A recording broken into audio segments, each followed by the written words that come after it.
First District Republican, Dr. Rob Wittman, chairman of the House Readiness Subcommittee. Dr. Wittman, good to have you with us.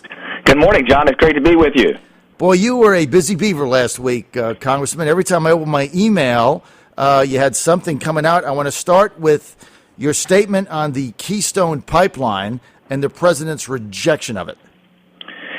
John, it's unbelievable that we as the United States, being the leader in energy production and energy processing, that we would say no to the XL pipeline. It is an economic benefit to this nation. It also, I argue, puts us in a position to do a better job in refining that oil than if it were shipped to China. The jobs that it creates here. I mean, no matter how you look at this, you shake your head and you go, why would the president say no to this? It just doesn't make sense on any level. And I wonder, what's behind all this. And remember, this took almost 7 years to get to the point of saying no.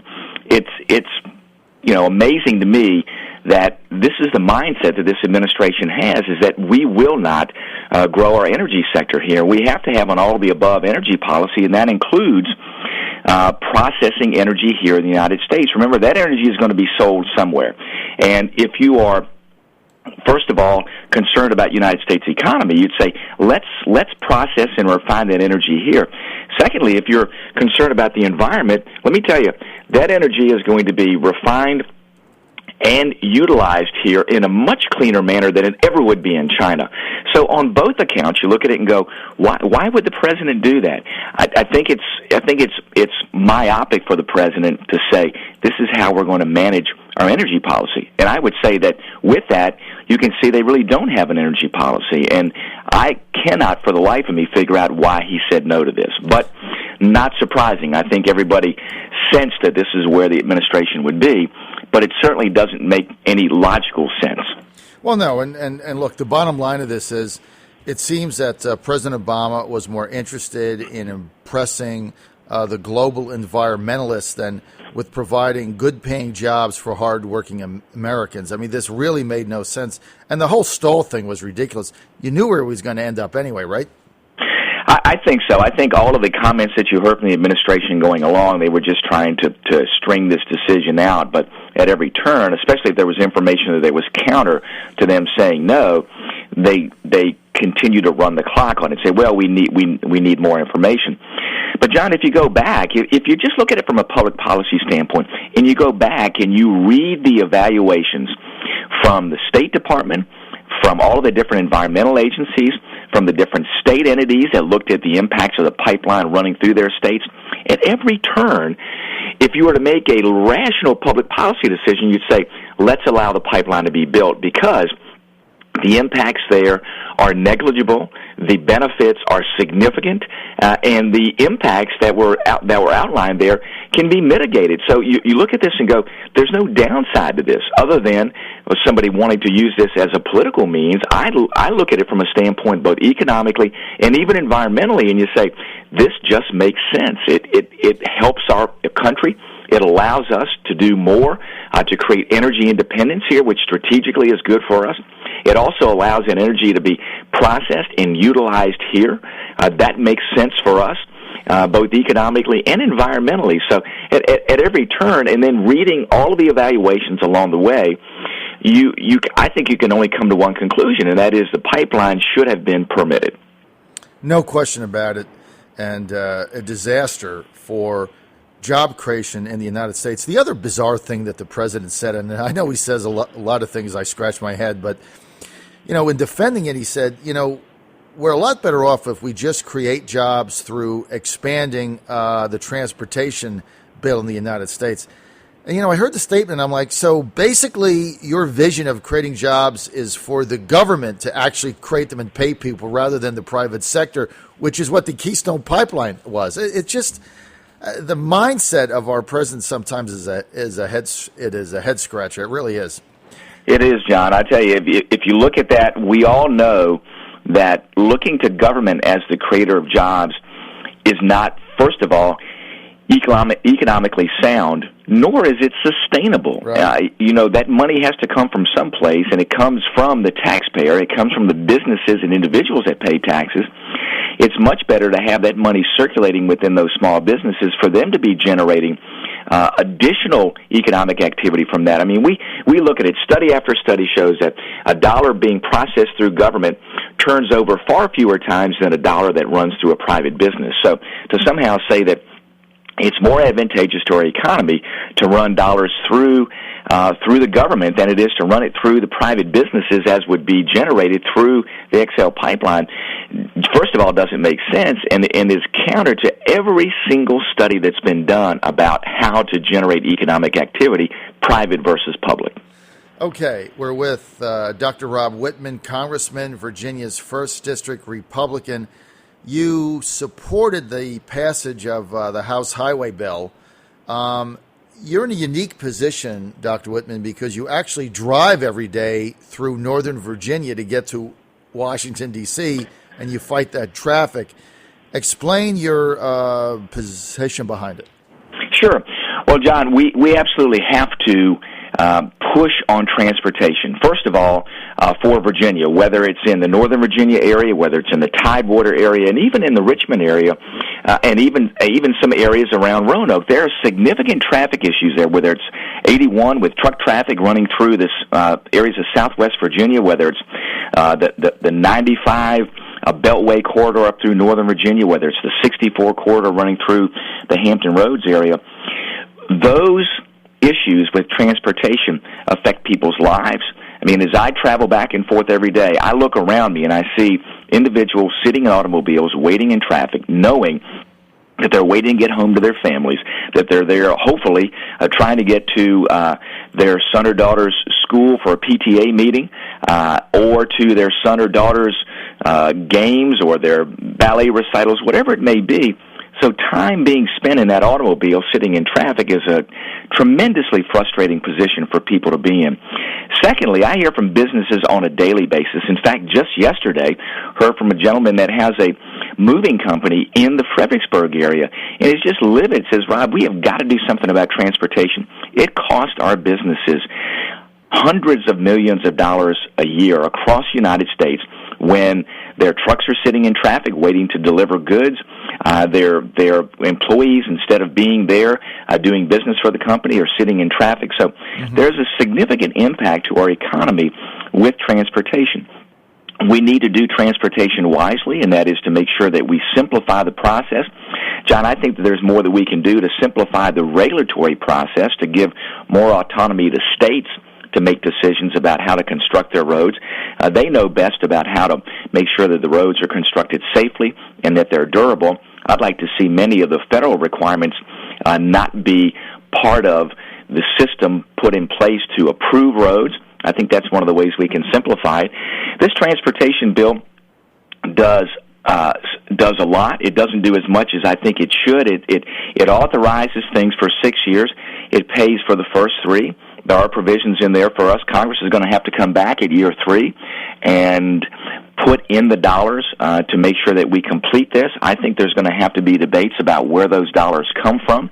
We have more efficient vehicles, so we have to look at how do we deal with the situation of needed transportation. I also want to make sure, too, that we're looking at all the different modes of transportation. A lot of folks look at mass transportation, but you have to look at mass transportation from this metric.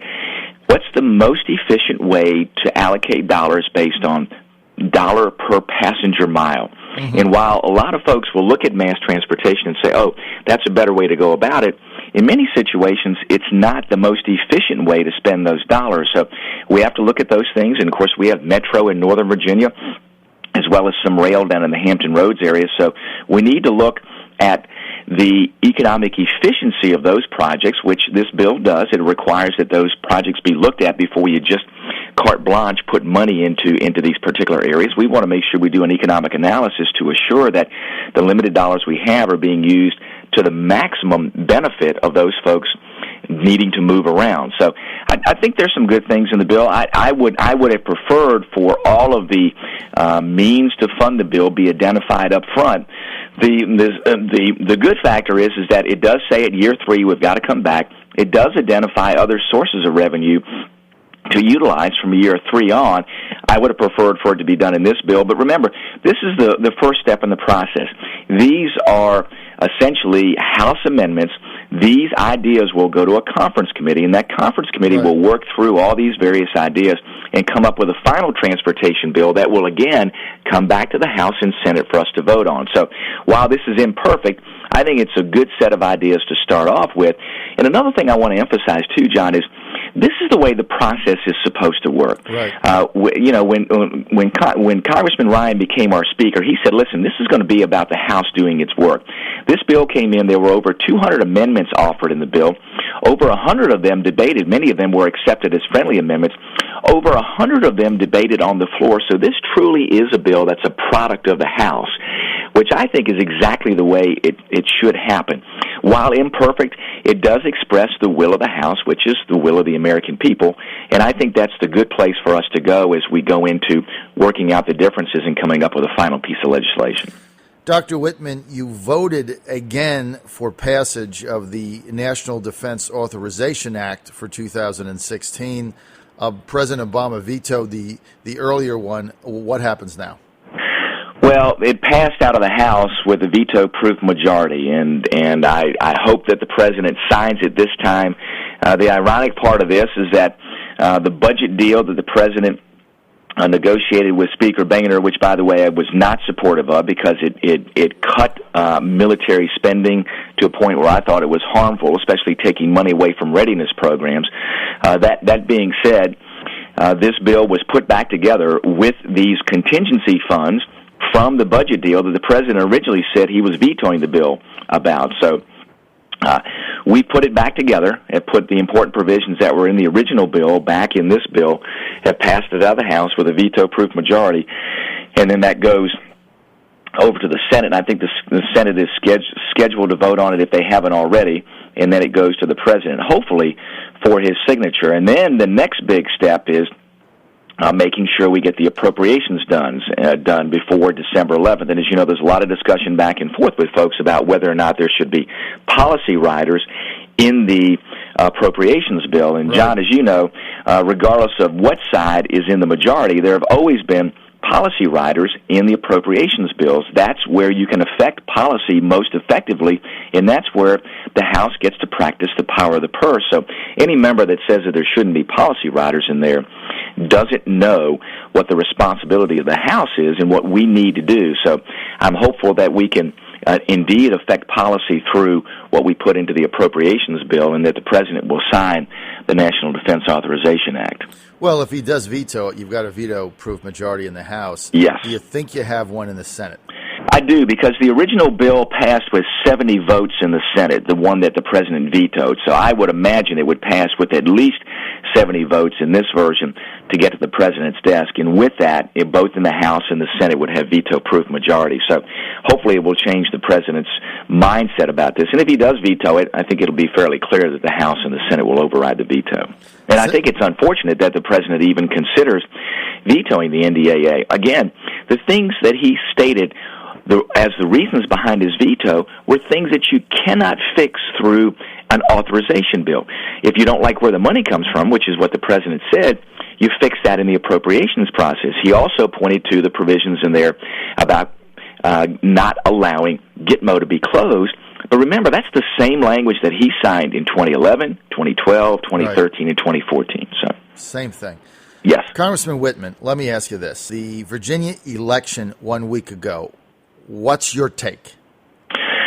I think that considering all the outside group influence that was attempted here in the state of Virginia, I think it was a resounding victory for Republicans. I think we staved off those attacks. I think our candidates worked hard. We had great candidates there.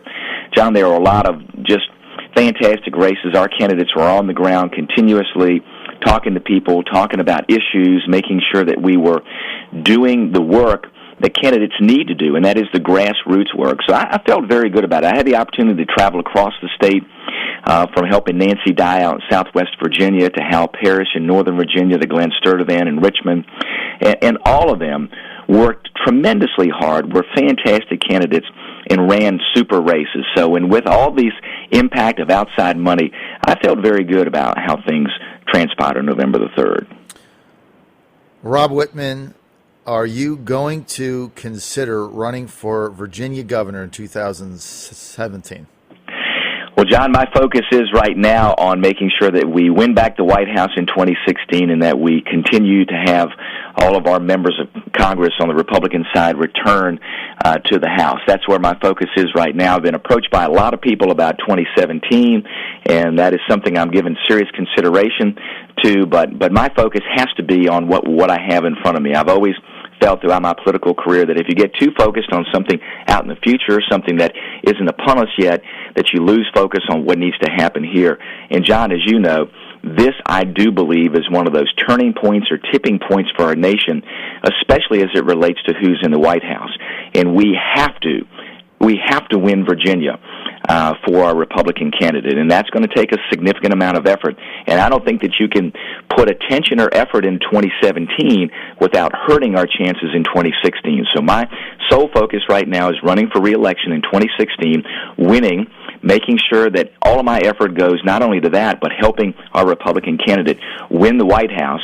And then from there, we'll see what happens in 2017. All right, more information, go to whitman.house.gov, whitman.house.gov. It sounds, Congressman Wittman, like you're not ruling out a run for governor in 17. Am I right? That is correct. All right, sir. Thanks for being with us. This is the John Fredericks Radio Network.